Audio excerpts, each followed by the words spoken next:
এই ঘটনা দেখার পর থেকে ভিতরে একটা ভয় কাজ করছে যে আমি কোন দেশে বসবাস করছি।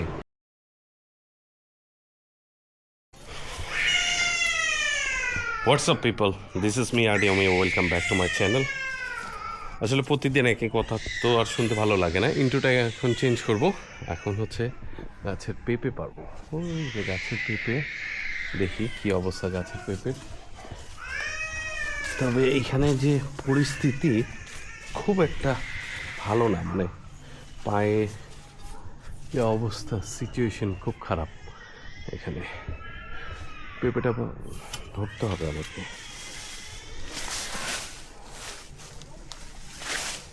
প্রচুর মশা, দেখি ধরা যায়। এক হাতে তো করা যাবে না, ওদের খেয়াল না করলে তো আমি ওখানে পাড়াই দিতাম। ওদের খেয়ালই তো করিনি, ভাগ্য ভালো যে পাড়া দিই নেই।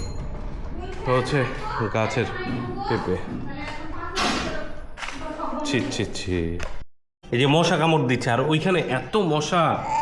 তোমরা কি আজকে এই জায়গায় খাওয়া দাওয়া করবা সব কিছু? হ্যাঁ, ডিম ডুম যা আছে সব।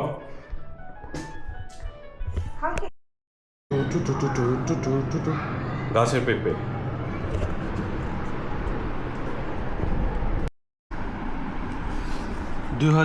সালের হচ্ছে এই হাইড্রেশন ব্যাগ। কি ব্যাগ ভুলেই তো গেছি। যাই হোক, 16 সাল থেকে 18তে হচ্ছে আমি ইন্ডিয়া ট্যুর করে আসার পরে বাংলাদেশে এটা তেমন একটা ইউজই হয় নাই। এতদিন পর এটা বের করে ক্লিন করা হলো এতদিন পরে। এখন এটা আজ থেকে ইউজ হবে, আজ থেকেই এটা ইউজ করা।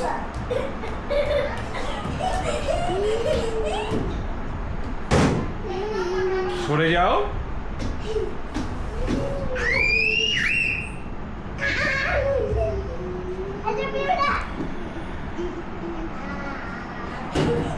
আজকে একটা বিষয় নিয়ে হচ্ছে কথা বলতে চাচ্ছিলাম। ফেসবুকে হচ্ছে প্রথমে আমি দেখি নিউজটা, সেটা হচ্ছে যে পুরান ঢাকার মিডফোর্ড এলাকায় একজন ব্যবসায়ীকে হচ্ছে ভারী বস্তু দিয়ে, মানে পাথরে অথবা কংক্রিট এবং ইট দিয়ে তাকে, মানে এক প্রকার হচ্ছে তার মাথা থেতলে মেরে ফেলা হয়। মেরে ফেলার পরেও হচ্ছে আঘাতের পর আঘাত করা হয় আর কি। এটার ভিডিওটা আমি আবার হচ্ছে টেলিগ্রামে দেখলাম। চিন্তা করছি আমাদের যে শৈশবটা আমরা কাটিয়েছি যে সময়টায়, সেটা আসলে অনেক সুন্দর ছিল, খুবই সুন্দর ছিল। ঢাকা শহরেই আমি বড় হয়েছি, কিন্তু বর্তমান সময়ে এখন চলাচল করতে গেলে আজকে আরও বেশি এইটা ফিল হচ্ছে যে আমি, আমার পরিবার কতটুকু নিরাপদ। মানে বলতে গেলে এক প্রকার হচ্ছে নিরাপত্তাহীনতায় ভুগছি। মানে আমার ভিতর দিয়ে হচ্ছে একটা ট্রমা বলতে গেলে, জানি না এটাকে কি ভাষায় প্রকাশ করব, বলতে পারছি না। নিউজটা দেখার পর থেকে হচ্ছে খুব খারাপ লাগছে। যারা এইটাতে এই হত্যাকাণ্ডের সাথে জড়িত, তারা হচ্ছে বাংলাদেশ জাতীয়তাবাদী দল বিএনপির সাথে যুক্ত যুবদলের কর্মী বা নেতা। যাই হোক,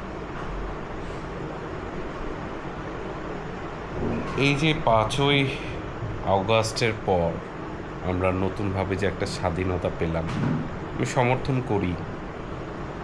বাট বর্তমান সময়টা এখন ফিল হচ্ছে গিয়ে যে কতটুকু নিরাপদ। একটা ভিতরে তৈরি হচ্ছে যে আমি আমার পরিবারকে নিয়ে তো প্রতিনিয়ত বের হচ্ছি, ঘুরছি। কোথাও একটা যদি হুট করে একটা অকারেন্স হয় বা একটা ছোটোখাটো একটা অ্যাক্সিডেন্ট হলো বা মব তৈরি করে, তো হচ্ছে আমারও উপরে এই ধরনের একটা ঘটনা ঘটতেও পারে। এমন না যে ছোটোখাটো ঘটনা ঘটছে না, এগুলো নিয়ে আমি একটা পরে এক সময় আমি কথা বলবো। তো সবচেয়ে খারাপ, মানে এতদিন ধরে দেখছি, এতটা খারাপ লাগেনি। এই ঘটনা দেখার পর থেকে ভিতরে একটা আহ, ভয় কাজ করছে যে আমি কোন দেশে বসবাস করছি। আমি আমার আমার জেনারেশনটা সুস্থভাবে আমরা বেড়ে উঠেছি। এখন আমাদের যারা আছে, এই যে বাচ্চারা, এরা যে বড় হচ্ছে, বড় হয়ে এখন ওরা অবুঝ বুঝবে আর কদিন পরে। তো তারা এই যে পরিবেশ, কি পরিবেশ পাবে, কোন পরিবেশে তার বড় হবে, চারিদিকে যদি এই অবস্থা তৈরি হয়, আসলে এখন ভিতরে একটা ফিল তৈরি হয়েছে আমি একটা আবর্জনার মধ্যে বসবাস করছি। আমার এই পুরো অবস্থাটা, মানে আমি এখন রাস্তায় বের হলে আমার কাছে আবর্জনা মনে হয়। যে আমি একজন নাগরিক হিসেবে আমি ট্যাক্স প্রদান করছি, আমার হোল্ডিং ট্যাক্স বলেন, আমার সার্ভিস ট্যাক্স বলেন, আমার ব্যক্তিগত সব কিছুতে আমরা ট্যাক্স দিচ্ছি।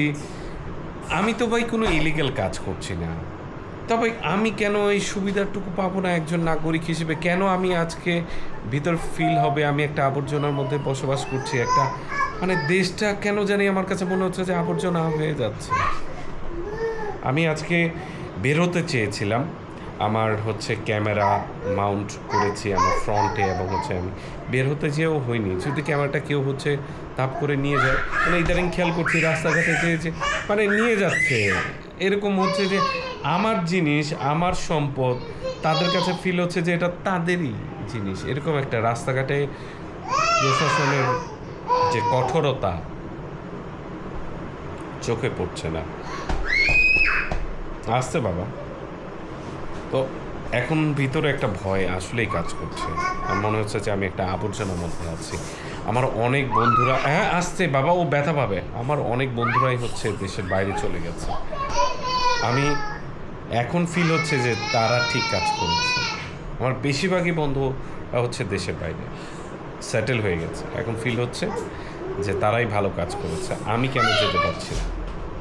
যদি আমার কোনো ওয়ে থাকতো, ওরকম সুযোগ থাকতো, আমার সকল প্রপার্টি সব কিছু হচ্ছে সেল করে আমি বিদেশে সেটেল হয়ে যেতে পারতাম। মানে সেটেল হয়ে যাওয়ার খুব ইচ্ছা এখন ভিতরে ভিতরে কাজ করছে যে বাইরে চলে যাই। এরকম তো সুযোগ নেই,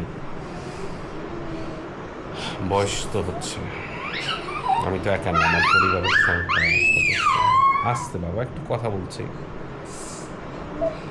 আমি যেই জায়গাটা বসবাস করছি, এখানে রাস্তার জন্য আজকে আমি প্রায় 1 বছর ধরে ট্রাই করছি যেন রাস্তাটা অন্তত ইটটা অন্তত পিছিয়ে দেয়।